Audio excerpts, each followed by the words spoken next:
Yo tout le monde, bienvenue sur la chaîne. Aujourd'hui, on va parler d'un dessin animé culte qu'on a tous regardé un jour. Angelo la débrouille, ce gamin rusé qui a toujours un plan pour éviter les corvées, embobiner ses profs ou se sortir d'une situation impossible. Il est malin, drôle et plein d'imagination. Mais et si tout ça n'était pas réel? Et si Angelo n'existait pas vraiment?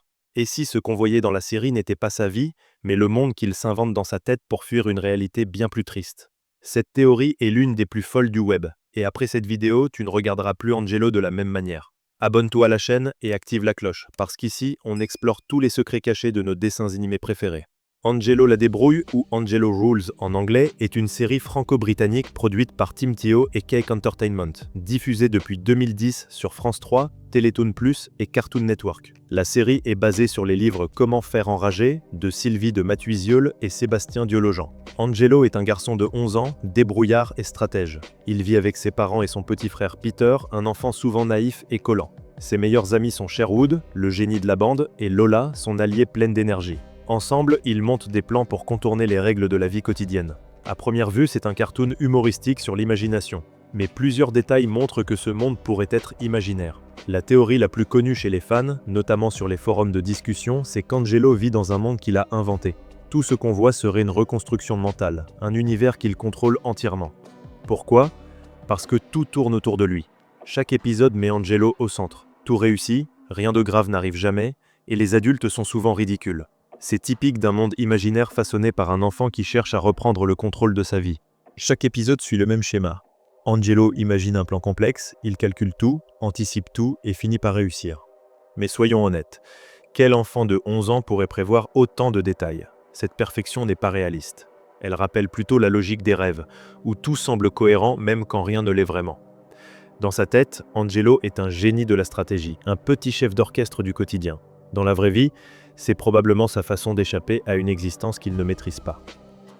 Un autre élément troublant, c'est qu'il n'y a jamais de vraies conséquences. Quand Angelo fait une erreur, il s'en sort toujours. Quand il ment, il est pardonné. Quand il échoue, il rebondit sans que rien ne change.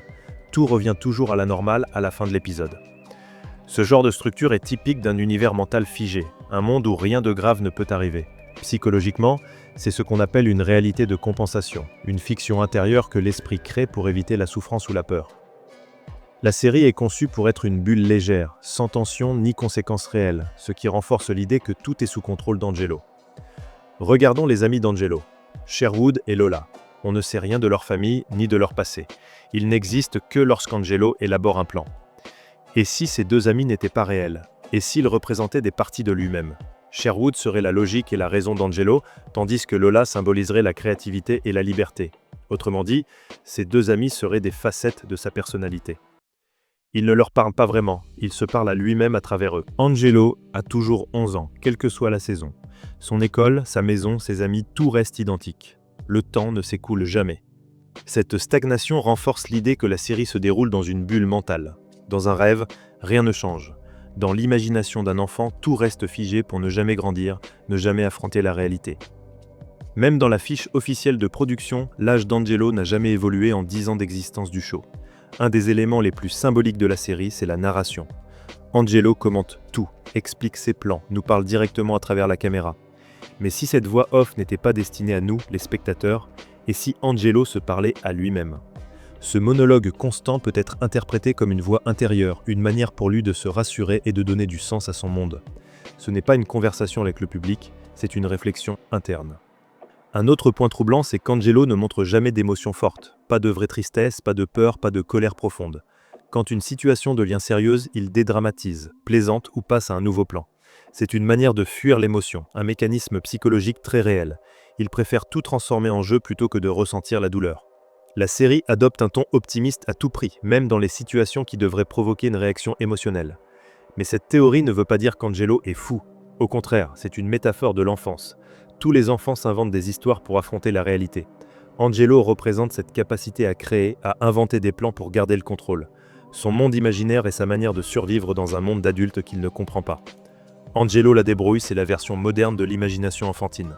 Un univers où l'humour, l'astuce et la débrouille remplacent la peur et l'impuissance. Alors, Angelo la débrouille se passe-t-il vraiment? Ou bien tout se déroule-t-il dans son esprit? Les créateurs n'ont jamais rien confirmé, mais les indices sont là. Le temps figé, les plans parfaits, l'absence de douleur. les amis sans passé. Et si, au fond, cette série ne parlait pas d'un enfant qui manipule les autres, mais d'un enfant qui se bat pour ne pas affronter la réalité? La prochaine fois que tu regardes un épisode, fais attention. Les couleurs, les silences, les transitions. Peut-être qu'Angelo ne parle pas aux autres. Peut-être qu'il se parle à lui-même. Si cette théorie t'a plu, abonne-toi, like la vidéo et dis-moi en commentaire ce que tu penses. Est-ce qu'Angelo rêve ou est-ce qu'il vit vraiment? C'était Hans Toon et n'oublie pas, parfois les plus grands mystères se cachent dans les dessins les plus simples.